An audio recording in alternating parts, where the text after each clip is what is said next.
সজল ঘোষকে ঘিরে চরম বিক্ষোভ। বিজেপির বন্ধকে কেন্দ্র করে কোলে মার্কেটে ব্যাপক উত্তেজনা। সম্মুখ সমরে বিজেপি কাউন্সিলর সজল ঘোষ ও তৃণমূল পুলিশের সামনেই ধস্তাধস্তি, উত্তেজনা ছড়ায়।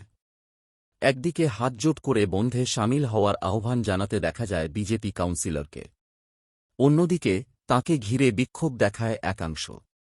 সামিল হন ব্যবসায়ীরাও।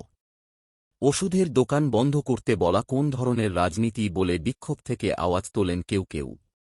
সব মিলিয়ে চরম বিশৃঙ্খলা ছড়ায় সেখানে। এদিন বাড়ি থেকে বেরিয়ে হাতজোট করে শান্তিপূর্বক দোকান বন্ধ করার কথা বলছিলেন বিজেপি কাউন্সিলর সজল ঘোষ। বিভিন্ন জায়গায় ঘুরছিলেন তিনি। ঘুরতে ঘুরতে কর্মী সমর্থকদের নিয়ে তিনি কোলে মার্কেটে আসেন। সেই সময় একটি ওষুধের দোকান শাটার বন্ধ করাকে কেন্দ্র করে দুই পক্ষের মধ্যে ব্যাপক গণ্ডগোল শুরু হয়। ব্যবসায়ীরা সজল ঘোষকে ঘিরে ধরে বিক্ষোভ দেখান। সেই সময় বিক্ষোভকারীদের মধ্যে কেউ কেউ বলেন, সজল ঘোষ তোলাবাজ।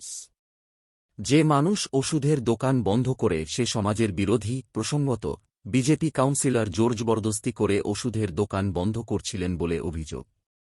যদিও ব্যবসায়ীদের উদ্দেশ্যে সজলকে বলতে শোনা যায়, আমরা হাতজোট করে অনুরোধ করছি, গায়ের জোর দেখাইনি, আপনারাও এই বন্ধে সামিল হন, হাত জোট করে অনুরোধ করছি।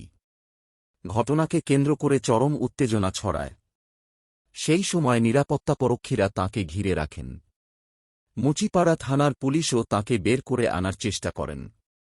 একাংশ বিক্ষোভকারীর বিরুদ্ধে তাঁর পাল্টা অভিযোগ, এরা সমাজবিরোধী, এরা ধর্ষকের সমর্থক।